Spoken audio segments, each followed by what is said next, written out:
Hey there and welcome to Japan Online. Well, I've got my GoPro strapped to my head and it's recycling night. I wanted to sort of give you a bit of a my point of view of what it's like going to do our recycling. We've got the kids there and we're throwing away the plastics.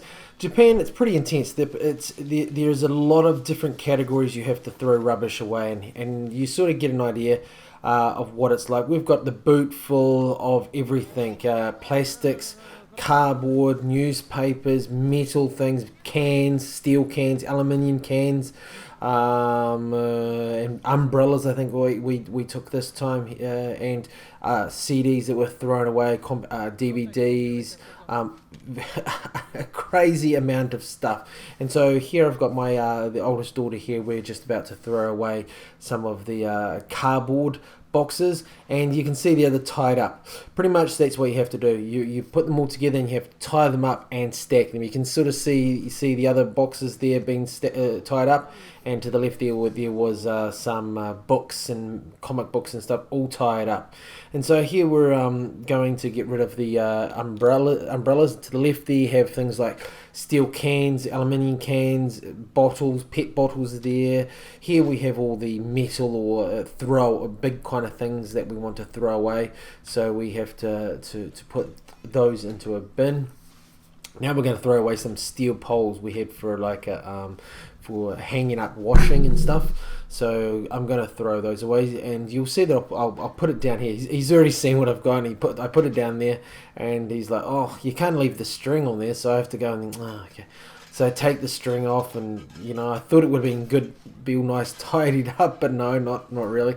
So we're continuing around. You can just see how many sections there are there. There's probably a good 20 there that you have to divide up your rubbish into each time you go. And rubbish night happens around about once every 2 weeks in my area, and it's at night, so it makes it it's a bit cold in the winter. But still, you've got to do it. You've got to get rid of your rubbish. And here we're going to get rid of some of the cans. The youngest daughter there, she wants to throw away the cans. So going to let her do that. And you can see there's steel cans, aluminium cans, and probably a couple of other cans like aerosol cans and whatnot. And of course, to the right there, you've got some PET bottles, the normal plastic bottles. You have to put those. You have to clean them out. You have to take the plastic off them if there's any plastic off. You have to separate them from the cap, and they have to be all separated into different sections.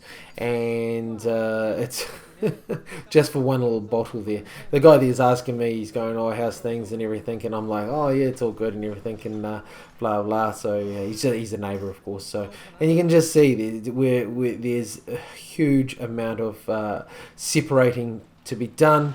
It's just crazy. But I mean, is it worthwhile? Is this over the top? Are other countries not doing enough?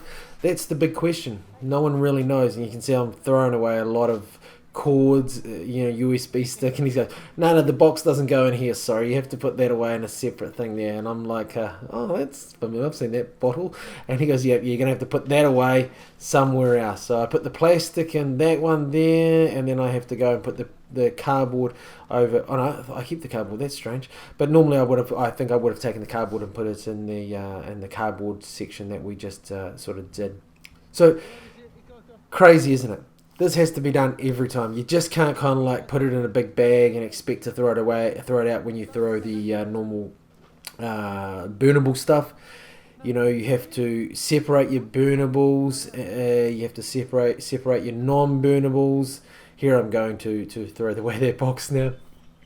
Your metals, your aluminiums, your batteries, everything. You can see there, everything is tied up in this section here. So, if you're going to throw away comic books or magazines, they have to all be tied up. And I have to put this into our pile of cardboard boxes there and make sure it's all nice and tidy.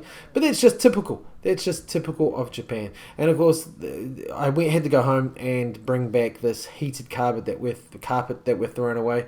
And he's seen that. He's going, hey, over here, mate, over here. Yep, right here. And so we put it in there, in that bin there for all the big stuff.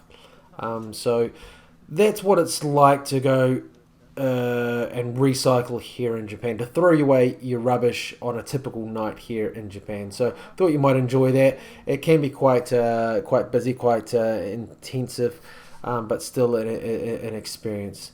If you haven't subscribed, please click on the big red button there, and you'll receive updates when we post videos to YouTube. To the left there, and at the top we have the Shinkansen, the bullet train. I love that beast. Look at it, it's beautiful, isn't it? I love it. This time we've got the Shinkansen arriving into a station, and below it we've got this huge green tea cutter.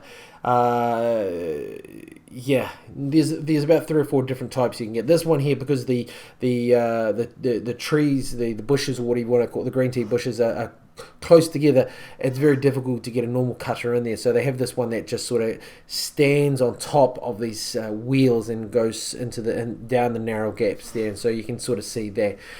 So check out those 2 videos, subscribe, like, and please share the video if you can with your family and friends. We really appreciate when you share our videos. Anyway, thank you. Later.